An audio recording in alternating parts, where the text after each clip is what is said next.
Hey guys, my name is Ryan, BMW Genius here at Fields South Orlando BMW. And my name is Mo. I'm Client Advisor at Fields BMW South Orlando. We will be showing you some cool features in the new BMWs. Today we're going to be going over Auto H.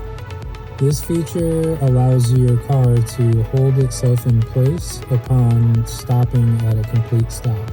What you're going to do is you're going to press the button to enable Auto H, and you'll see it here up on the dash in green.